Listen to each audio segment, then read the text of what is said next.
Right. Well, we had the person who conducted the study this morning at the GAO come in front of the Senate Finance Committee, David, and basically reported that in 12 circumstances in which they tried to get enrolled in Obamacare and get the subsidies that come with that, in 11 of those 12 cases they succeeded.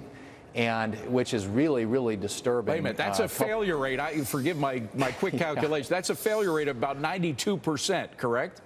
That is correct. That is a very disturbing thing. And in questions of him about what front-end controls or back-end controls, how do they authenticate that these people who come in are real people because they use fake Social Security numbers, fake income statements, all those sorts of things to get by the screen, and it just obviously they succeeded.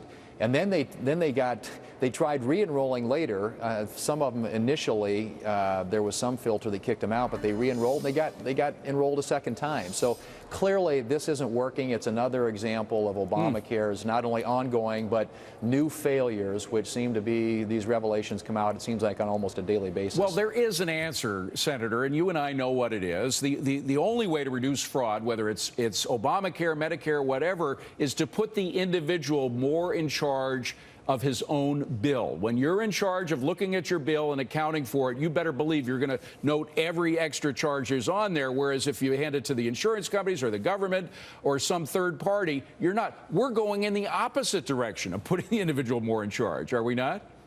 We are, and you know, one of the things that we saw in our state of South Dakota, the Blues, which cover about 70% of the individual market out there, announced that they were going to have to increase their rates by 43% this year. And the reason they attributed it to was in Obamacare, people can enroll, use high-cost health care, and then drop the coverage entirely. And they said the utilization rate was about triple what they had anticipated. But to your point, yes, when somebody else is paying the bill, people game that system, and that's what's happened here.